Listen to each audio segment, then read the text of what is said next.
Ma'am क्या कर रही हो आप? क्या कर रही हो मतलब? इधर आओ।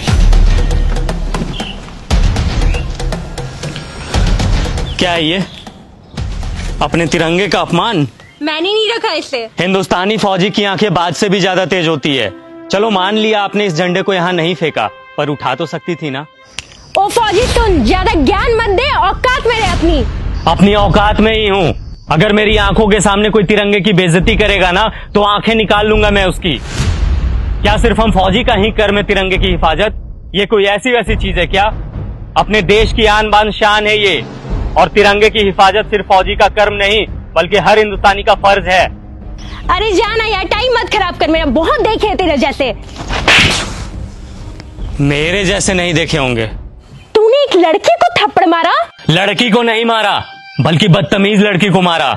हमें यह नहीं सिखाया जाता कि किसी बेगुनाह इंसान पे अपना हाथ भी उठाया जाए, लेकिन इतना तो तुम्हें भी पता होगा कि अगर कोई इंसान हमारे तिरंगे की तरफ आंख उठा करके भी देखेगा तो हिंदुस्तानी फौजी आंखें निकाल लेगा उसकी। फौजी होने का बड़ा घमंड है तुझे, औकात ही क्या है तुम्हारी? घमंड नहीं, फौजी होने का बहुत ही ज्यादा घमंड है मुझे, और इतनी औकात ही मेरी काफी है। तुम जैसे लोग ना 25-30 हजार की नौकरी करके ही खत्म हो जाते हो, और देख मेरी औकात, 10 लाख की गाड़ी में घूमती हूँ। तुम घूमो 10 लाख की गाड़ी में, हमें 50 डिग्री गर्मी, -50 डिग्री ठंडी, तेज बारिश में भी बॉर्डर पे खड़े होकर अपने देश के लिए हंसते हंसते सीने पे गोली खाने में फक्र महसूस होता है। यही हमें सुकून देता है।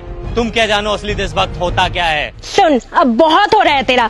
तूने तो मुझे एक थप्पड़ मारा ना, मैंने तुझे 10 ना मरवाया ना तो मेरा भी नाम हनी नहीं।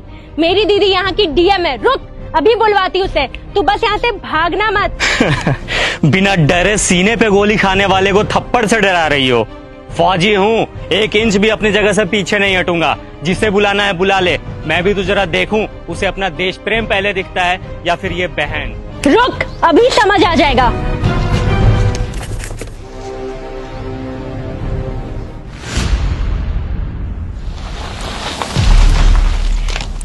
दीदी, यही है वो इंसान जिसने मुझे थप्पड़ मारा है।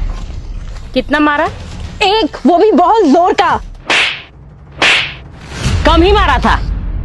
तुम एक फौजी के बारे में बुरा भला बोल रही हो, समझ में आता है ये कौन है? मैम सॉरी, बट शायद आपकी बहन कुछ ज्यादा ही मॉडर्न है। इसे तिरंगे की वैल्यू समझाने की जरूरत है।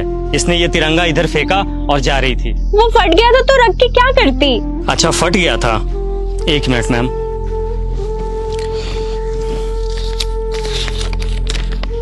ये कितने का नोट है? 100 का। अब कितने का है? 100 का। अरे क्यों, फटने से इसकी वैल्यू खत्म नहीं हुई? मैं भी फेंक देता हूँ इसे। बड़े शर्म की बात है, एक नोट फट जाने के बाद भी अपनी वैल्यू नहीं खोता, चाहे वो 10, 20, 50, 100, 1000 कितने का भी हो। लेकिन हमारा तिरंगा जो अनमोल है वो फट जाने के बाद अपनी वैल्यू खो देता है। लोग इसे फेंक देते हैं। वाह। अब आपको कुछ बोलने की जरूरत नहीं है। आई एम सॉरी, मुझे सब समझ में आ गया है। अफसोस कि तुम्हें अब समझ आया, जबकि अपने तिरंगे की कद्र करना ये कोई समझाने की बात ही नहीं है। हम फौजी जब तुम लोगों की सुरक्षा में 20-20 किलो का वजन लेकर हमेशा खड़े रह सकते हैं, तो क्या तुम लोग एक तिरंगा नहीं संभाल सकते हम लोगों के लिए, अपने देश के लिए?